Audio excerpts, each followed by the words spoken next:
I think ako personally, in my own private capacity, and I'm sure a lot of you here from the IMMAP feel the same way, Direct James, I think we are very, very open on partnering with you and being part of the consultative process on how to shape those rules. And I think baka si Miguel can speak in behalf of IMMAP later, to speak as an organization. But personally for me, ako, and I'm sure a lot of you share these views, we're very, very open and very, very willing to help. And I think, again, I'd just like to commend you in the COMELEC na nasimulan nyo na eh. Diba? And importante to. Yes, there are things na kulang. Yes, may mga problema pa yan. Pero importante na simulan na siya. Kasi kung hindi yan sinimulan ngayon, pagdating ng 2016, Wild Wild West tayo. Diba? So sobrang importante masimulan na siya. So, with that, I'd like to open the floor to questions, if we have any. Pero for starters, maybe you can give a quick reaction to what the panelists said, or kay Mike. Thank you. I took notes. All right, Sir Mike. Sir Mike? My takeaway from what Sir Mike was saying was that one of the biggest concerns is that what is the liability of a web owner if an ad network places an ad on his site without his knowledge, or even without his consent. Although technically, of course, there is consent, because when you sign up to the ad network, one of the disclaimers there is that they will be pushing ads that are relevant to your content and so on and so forth. So that's like a blanket consent already. But without your knowledge, and certainly without you benefiting directly from that ad. My thinking there is that the liability of the web owner, of the site owner, will be very minimal, simply because the candidate did not contract with him, and that there is no relationship no relationship between him and the politician, right? He is not privy to the contract between the politician and the ad network, among other things. So that, I think, will shield him from liability in that regard. Again, this would apply to ad networks that push ads onto your site to basically respond to the kind of content that you're generating, but not because you solicited that ad. So that's the thing. Another important point that I'd like to just surface is that Sir Mike's use of the term weapon of choice, I think, is significant, because the key word there is choice. If ad networks are the politician's weapon of choice, then it is really that. It is a matter of choice. They can choose not to advertise on ad networks as well. Again, whether or not that's the best use of their money is not something that the COMELEC or the law is particularly concerned about. So, choice, yes. Attorney Hularbal is absolutely right when he said that what is not prohibited is technically allowed. And within the limitations of that basic principle, I think everything's good. I'd just like to mention, first of all, maintaining a Facebook page. It would probably be helpful if we stop thinking of Facebook as an online phenomenon or an online artifact, but think of it rather, in particular for this resolution, think of it as a headquarters. Okay, that is the candidate's headquarters. In real life, a candidate's headquarters is pretty much almost regulation-free, as far as we're concerned. As far as the COMELEC is concerned, the only regulation that we have, or that we've even contemplated about headquarters, is limiting the number of headquarters within a geographical area. The tendency of candidates, especially those who are quick enough to realize it, is that if we prohibit the posting of posters outside of common poster areas, they can actually put up posters of any size within their headquarters. So they can put up large posters, large streamers.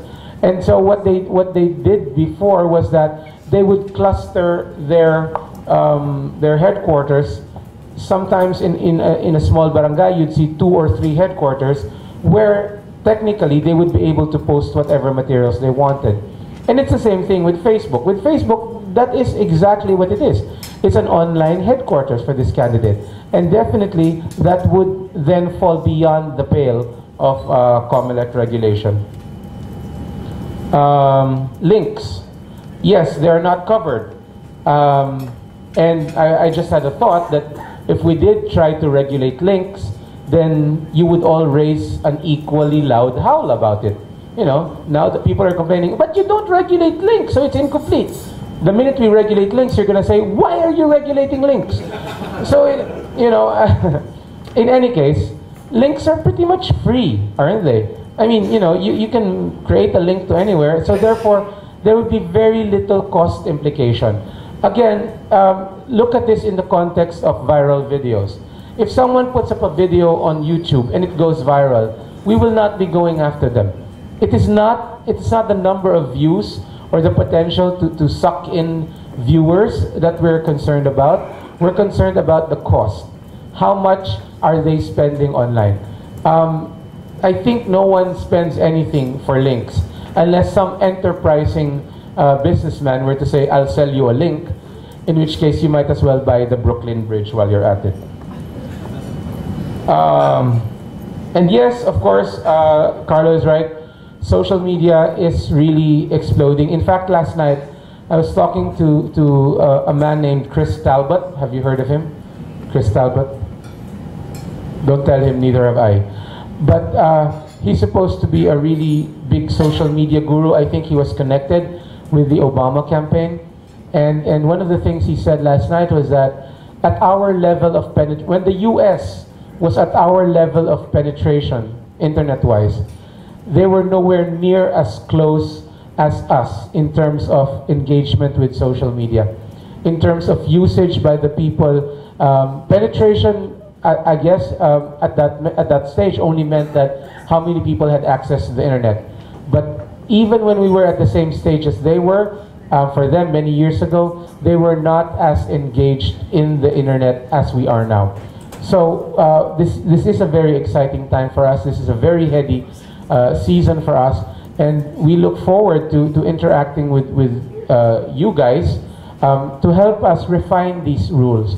Obviously, these rules are not in the final form that they can take in terms of responsiveness to the needs and then opportunities of the field. And we are very willing to learn from you. And we in fact thank you for being willing to educate us on how to do these things properly. Okay, with that, I would like to open the floor for questions. So if you have any questions, meron ba tayong mic? Oh, okay. Yes. Any questions, please?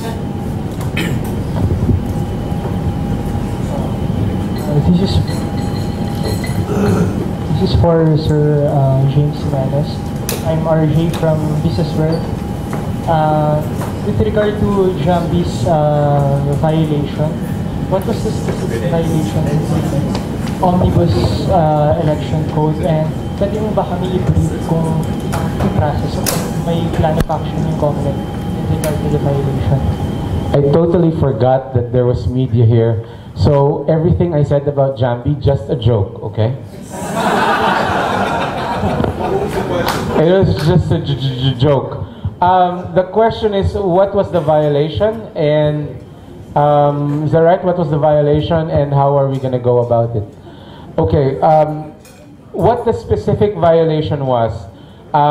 First of all, I'm not saying that that the Honorable Senator Madrigal was the one being referred to yesterday. And in fact, we've heard that a lot of other candidates have responded positively in the sense that they started taking down their own online gimmicks. So I'm sorry if anyone felt alluded to. Second, again, just a joke, all right, guys? Easy lang, chill. Anyway, second, kung magkaka-violation man, what would the violation be? One of the laws that we're looking at is Batas Pambansa bilang 881, specifically Section 97, where it says there that the section is titled Prohibited Fundraising, but the body of the provision itself says that the following activities are prohibited for purposes of raising funds or supporting a candidate. No, so one of the activities enumerated is games. So it's a very broad term, which basically, I guess, encompasses what is the normal acceptation of the word game. An entertaining activity which has something of a payoff, right, or a prize. So at the end of the game. So the ad itself showed that the idea was in fact to have a game. Let's play a game. Let's play a game. Everyone try to fill in this blank, and whoever gets the best answer wins a prize. Jambi Madrigal herself, or at least her face and her name appears there, and saying, "Let's play a game." So all of the intrinsic science there point to this activity being a game, where the payoff is if you participate, then you stand the chance of winning an iPad. All right. Some have also some legal minds. Obviously, legally, I am not a mind. I'm not a lawyer. One of the things that they've also been saying is that this might be in the nature of a lottery, where a lot of people buy or at least join in order to get a chance to win a single prize. So it is right now being evaluated, and at the very least, notice will be given to violators, who will then be asked to take down whatever was the subject of the citation. So this is the same rule that applies to things like this, as well as to posters that are posted out of the common poster area or are illegally sized. So yun yung proseso natin. We give them notice, we give them the chance to take it down, and if they don't take it down, that's when we initiate action. If they take it down, if they remove the offending material, then it's no harm, no foul. All right? We will just probably drop it there. But if they do it over and over again, then there might be questions of some sort of recidivism. And I use quotes because it's not exactly recidivism, but just the idea of repeat offenses na parang nangaasar na lang. Then we might also take action in that particular case. Please state your name and affiliation. Hi, I'm Tony On with Tony On Company.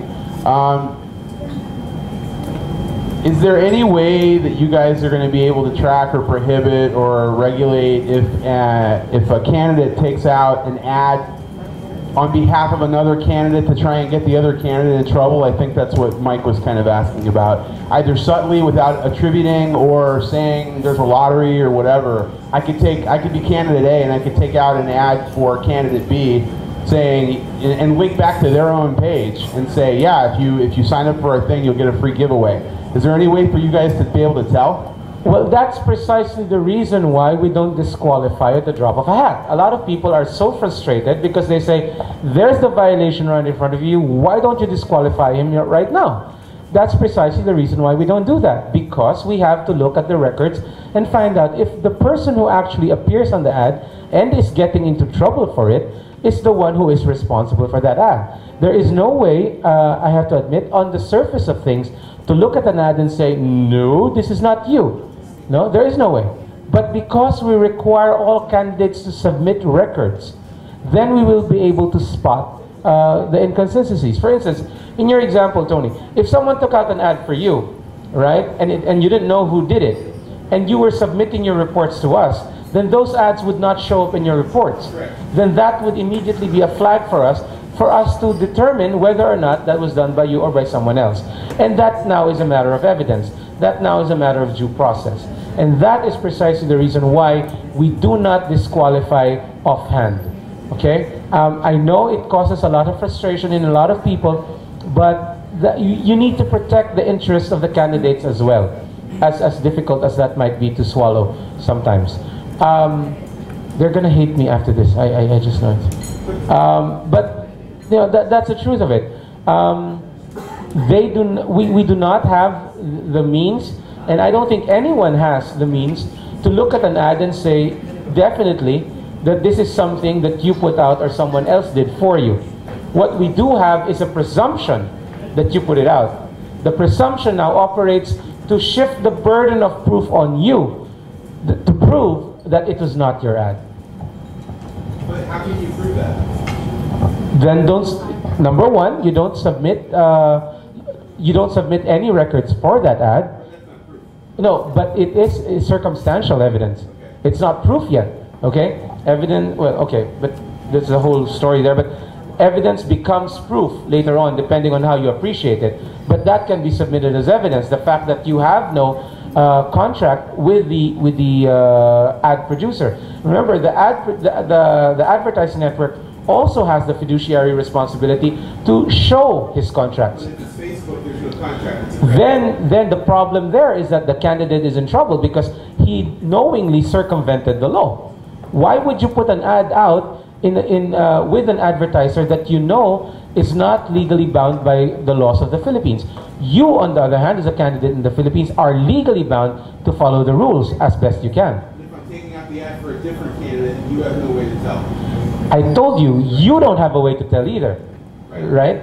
Right, you don't have a way to tell either. So it doesn't matter that we don't have a way to tell because that's the state of play right now, right? So just to be very clear, anyone, no one, I think, at this point, will have the ability to look at an ad and say offhand, this guy whose face appears is the guy who put this ad out. But a presumption does exist. Just like if you see a poster outside, you see the face of, let's say, a senatorial candidate, there's no way of telling that for sure that he put that ad there. It could be some other person. But precisely because you're giving him the chance to defend himself, then you're able to go into all sorts of different processes to find out whether or not it's him. He can prove that it's not him. He can show evidence that his opponent did it for him. He can talk to the person who is identified as the printer there. There are a whole lot of legal strategies and legal possibilities there. Which is why, again, as a corollary, which is why we cannot disqualify at the drop of a hat. Hi, I'm Charo from Pinoy Exchange. I have 3 questions. The first one is, when we put the disclaimer paid for by, should it be the group that we're dealing with literally, or can it be their client? Because it can be an agency that we're dealing with, but actually it's another group paying them to do it. But should we put the name of the agency? So that's my first question.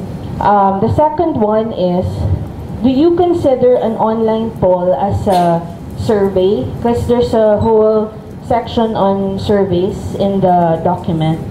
And the third one is, what about seeded posts? Because there's a question earlier about ad networks, so that's clear.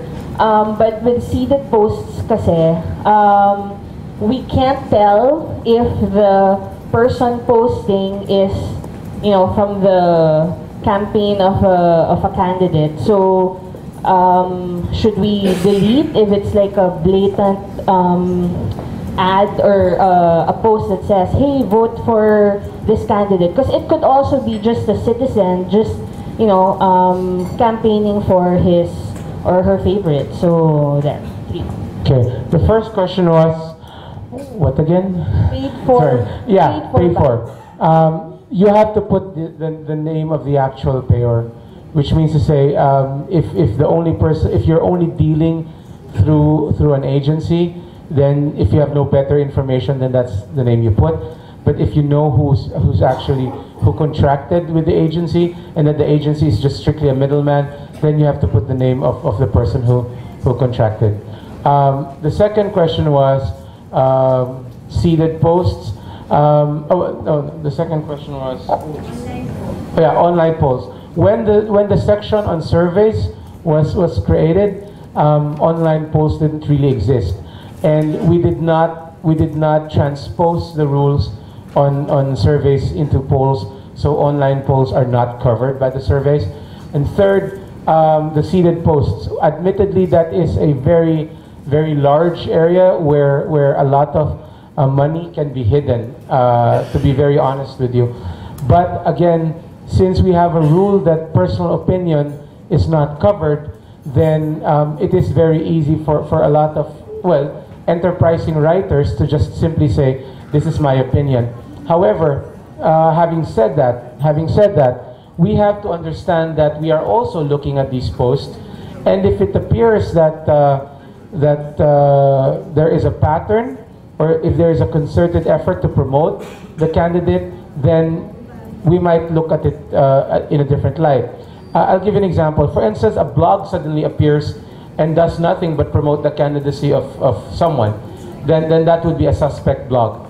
But if it were an established blog and suddenly this blogger starts talking about a particular candidate or just puts vote for whatever on his site, then again that might fall into the category of personal opinion. We would rather err on the side of personal opinion than on anything else. Danny, just some comment on the previous questions. There was a question about supposing a candidate is promoted and he doesn't know who posted Tony. Yeah. Free legal advice. There's such a thing as negative evidence. It beholds your client to demand that ad be pulled down. Because by inaction, he is agreeing. So the better advice is, if the material is posted and it's not yours, remember that the space can be counted against your client. All the things that are there can be set against your client in a potential electoral protest.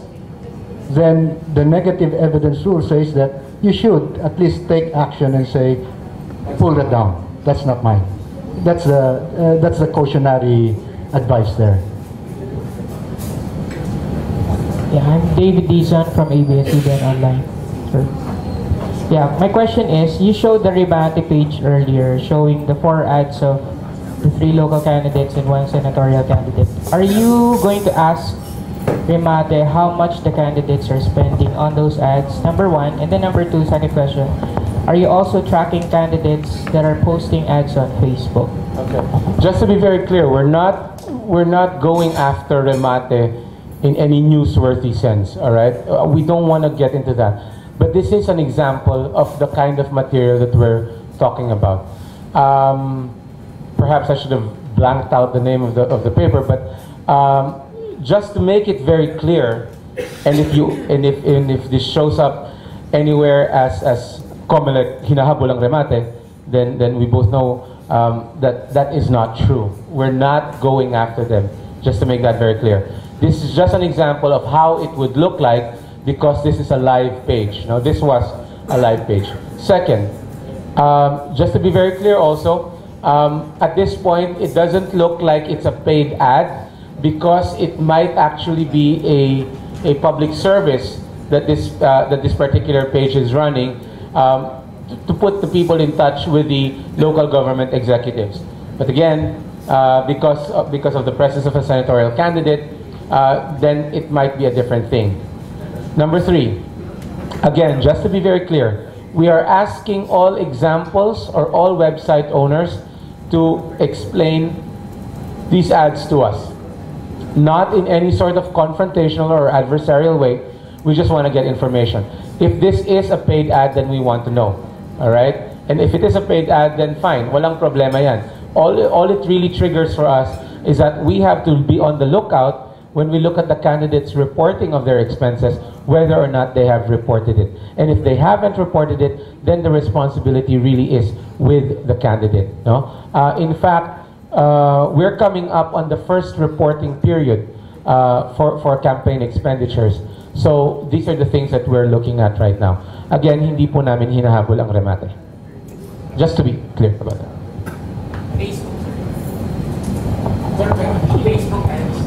Again, yung Facebook ads, we're also looking at those, no? But as was said earlier by Sir Mike, again, we believe that the responsibility for those ads is with the candidate. So if we see a Facebook ad coming from a candidate, then we have to, we do note that, and we will look for that in their reports. I'm Manny from here in private capacity, and my question is for you. Based on your rules and regulations, how do you differentiate between one advertisement and another? How do you mean?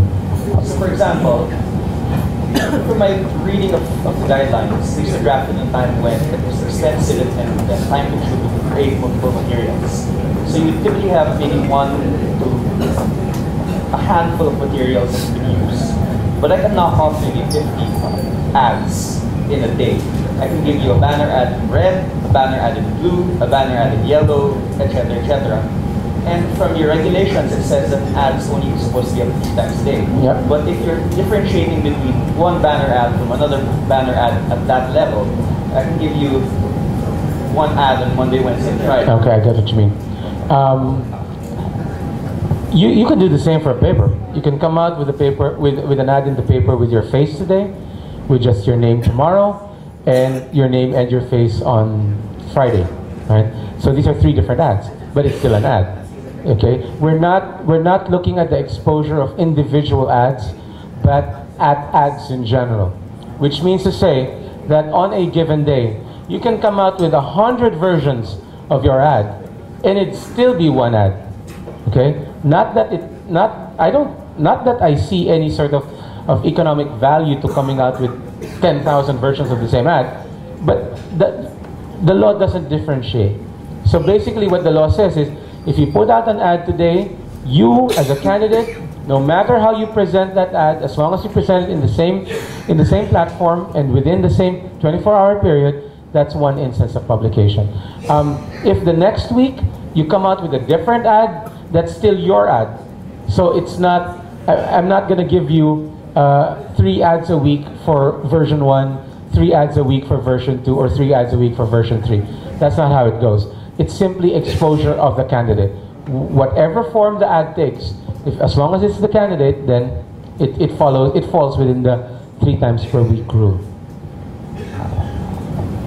Okay, we'll be entertaining 2 more questions and then we'll wrap up. JB.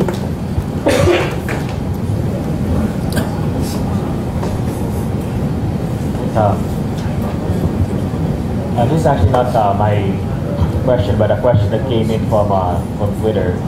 Someone I presume was asking about government officials not being allowed to, not falling under the personal comment exception. She was asking if we clearly mark it as our personal opinion and not the opinion of our office or our position, is that banned? Or I guess she works in government. I guess so. Unfortunately, the rules do not make that sort of distinction. So if you are from a government office, then you cannot tweet in support or put a Facebook post in support of any particular candidate. It's a rule of honor, I should say. We are in government, we are working for government, and it behooves us to keep the realm of public discourse free from any possible influence, coming from the fact that we hold these positions in government. So very clearly the rules do not make that distinction. I'm sorry. Any last question? I saw him first. Sorry.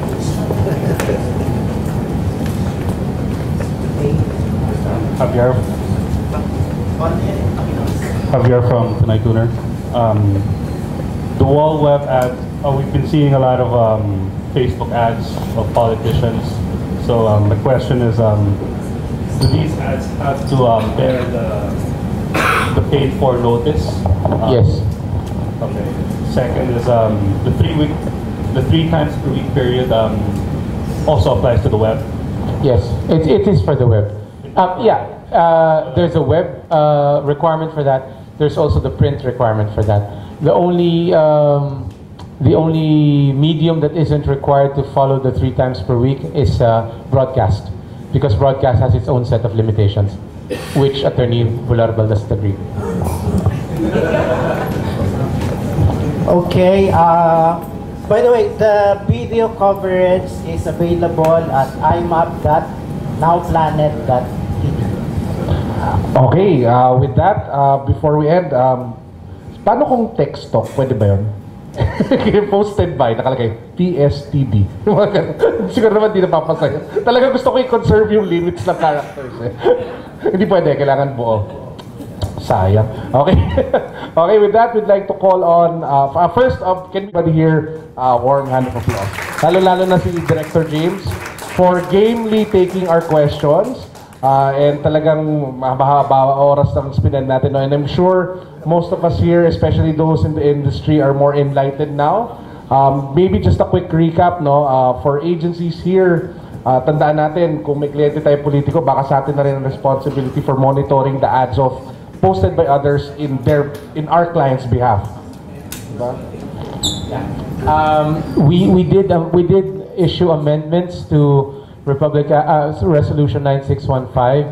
I think it's 9631. I'm not sure about the number, but we did issue a clarification. And one of the clarifications that we issued is that if you are the advertiser, then you can require the candidate, and this is probably relevant only for broadcast, but you can require the candidate to sign a waiver that says that he has not gone over the limit. This will protect you, this will be your protection in case the ad he puts out in your network or in your outlet happens to be over the limit. So, para hindi kayo mabalikan, you can ask them to sign that waiver. Okay, tandaan natin yun. No? And of course, there are so many mga maliliit pa na details that we were able to find out today. Lalo na pagdating sa mga ad networks and yung frequency of the ads, 3 times a week. And I think it's important we take note na yung sinabi ni Director James, no, na when it comes to the law, kumbaga sometimes talaga the candidate has a choice naman talaga on where he wants to put this money on. The point is that the candidate has to follow that law. And it's nice that the COMELEC is open to partnering with us in being able to shape and revise that law and refine it further, lalong-lalo na moving into 2016. I think as an industry, we have to be very, then tingnan natin how this all plays out in 2013 so that we're ready for 2016. So for closing remarks, I'd like to call on Mr. Mike Palacios to wrap things up for us. So let's give Mike a hand of applause.